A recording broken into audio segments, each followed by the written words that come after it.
Hello Year 12, and here we are at the end of this unit on networks. All of this new work, so many things to remember and understand. Now today we're looking at the maximum flow minimum cut theorem, and this relates quite closely to the previous exercise. We're looking at network flow problems. Right, we're finding the flow capacity of a network, and we learnt about this idea of a cut, right, an imaginary line that separates the source from the sink, that doesn't pass through any vertices, and the capacity of that cut is the sum of the edges that it cuts that travel from left to right. Right, it ignores any edges that travel from right to left.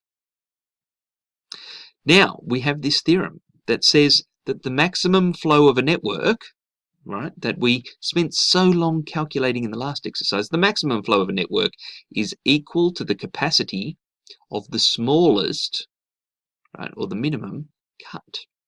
So we might have to put a bit of work into finding all of the different cuts and finding the smallest one, but chances are that's going to be a simpler process than we went through for that last example. So here we go. We have a flow problem, and we're going to consider a few different cuts.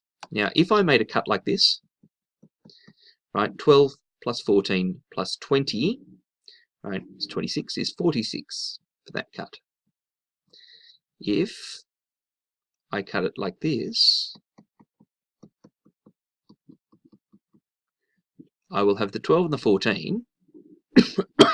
12 and the 14 is 26, and the 16 is 42, and the 9 is 51. Right, that's not so good. What if I go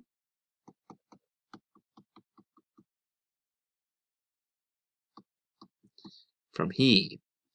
Now I'll have the 12 and the 18 is 30 and a 9. Ooh, there's a 39 there.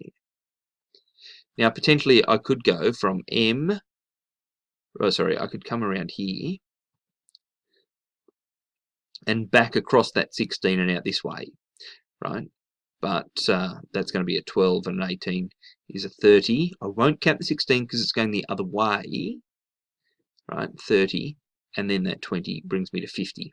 So look, I can see that's not my minimum cut, and it's going to make a mess of my diagram here. So I'm going to give that a miss.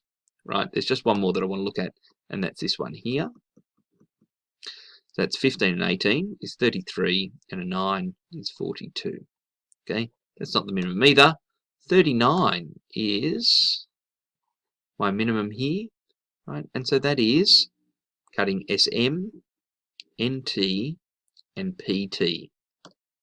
Essentially, if I wanted to increase the maximum flow of this network, right, I could do so. Oh, hang on. To increase the maximum flow of the network, I would have to increase one of those edges. If I increase any one of those edges, I will increase the maximum flow of the network. Okay, because my minimum cut would then be bigger.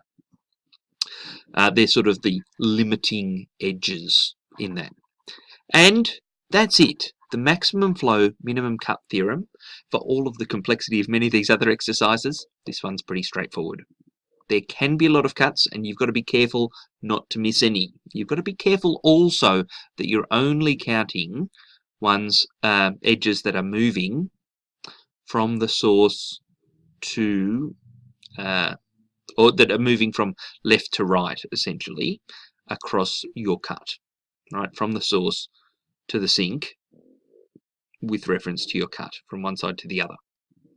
If it's moving from right to left, you don't count them. So there can be some tricky things then, especially when your cut becomes fairly convoluted, weaving in and out. But mostly, you can see that we can solve this fairly quickly. And just because we're only at the 4.5 minute mark, I'm going to pan back up and we're going to have another look at this big, messy network we looked at before. Give us a moment while I tidy it up. Now you might remember it took us quite a while to work this out by looking at all of those different pathways, and certainly we made a big mess, which hopefully by now I've kind of slightly tidied up. Now, if we can find the minimum cut, there are a few of them, but I think, oh, so, oops, let's plane up a little. Maximum cut. Now, I could have a 180 and a 300 and a 400. That's going to be 880. Okay. I could, let's plane up.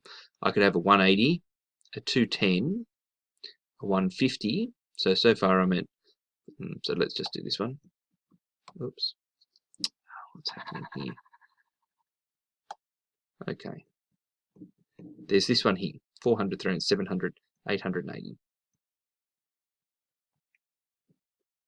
And I could have